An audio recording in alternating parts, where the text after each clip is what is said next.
Hello, beautiful souls. Lisa here, and today's shame story. I don't really have a clear word for the shame. It's like just me.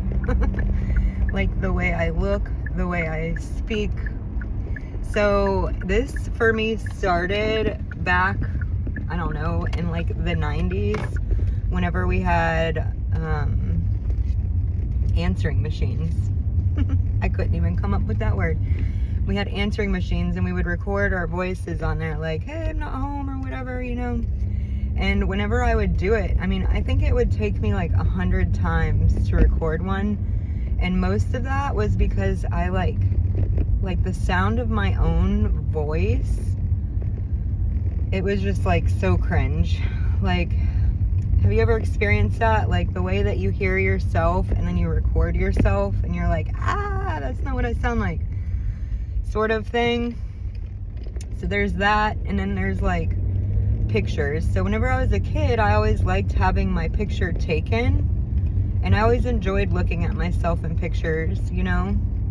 But whenever we got cell phones and the selfie thing started, like I was so against taking a selfie of myself. Like I don't think I took a selfie until like 2022, and I silently judged everybody who could do it because it was like, I don't know, a vanity, like, oh, they must just be so full of themselves, or I don't even know.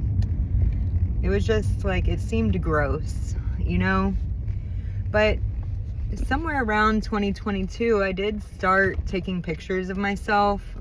Granted, I didn't post them everywhere, and I still really am feeling the cringe, the shame, you know, of posting selfies. But yeah, like to be able to see myself and to be able to hear myself, oh my goodness, what a battle that was.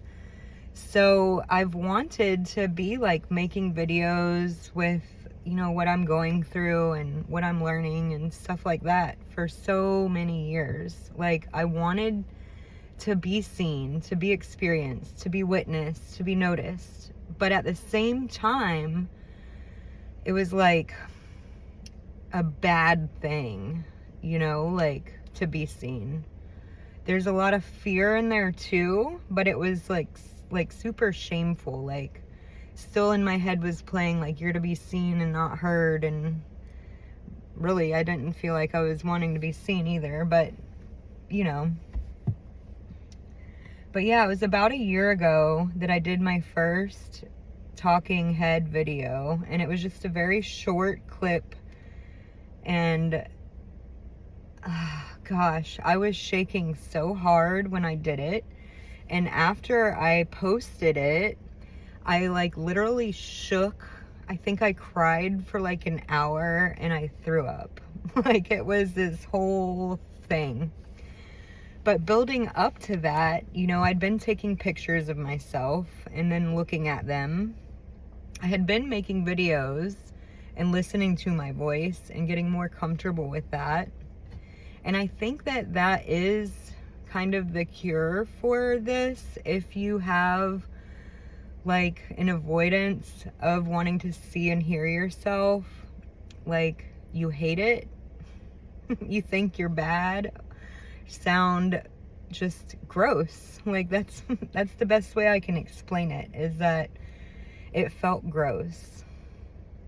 But it's not. Like now I still get shaky coming on, but you know, one thing that I really like to do is like love song, right? You find a love song and you turn on your camera. You don't have to hit record, you don't have to take a picture, but you turn it to face yourself and you sing that love song to yourself. That, doing it over and over and over again, has like cleared so much of the shame. And this goes in layers, right? Like it's not like you're ashamed completely one day and then the next day you're like free of it. It's repetition, it's practicing looking at yourself, practicing seeing yourself, because for so long we've been avoiding that, you know? We've been told that it makes us vain or narcissistic even, you know? But, and I mean, it can be. It can, there's, like I say, it's layered and then there's, you know, it's an honest scale. So, but having a healthy level of admiration and love towards yourself, instead of that like avoidance and hate. And this doesn't mean that you have to like post it, you don't have to share it, but to be able to be comfortable looking at yourself and hearing yourself, my goodness, it's such a good feeling. It's so different than the way I've lived most of my life. And still it comes in like, you know, you're like full of yourself or whatever, but then it's like when I come back to myself, like I'm not doing this to show everybody how like freaking awesome and beautiful I am, like, oh, look at me, you know. And even if you are, that's fine too, but like that's what I was scared of, I guess, on some level. So yeah, the fear of being seen combined with like the inability to see yourself, like the resistance to yourself, right? And really diving into, why is it that I can't look at myself? Why is it that I cringe when I hear my own voice, you know? And then just practicing getting more comfortable with it. Like I say, I don't really know what this shame is called. It's just like the shame of myself. Like there's something wrong with me, so why would I get on and show everybody that, you know? But the more I do it, like, I mean, I love watching my videos, I'm not gonna lie. They make me laugh, they make me cry.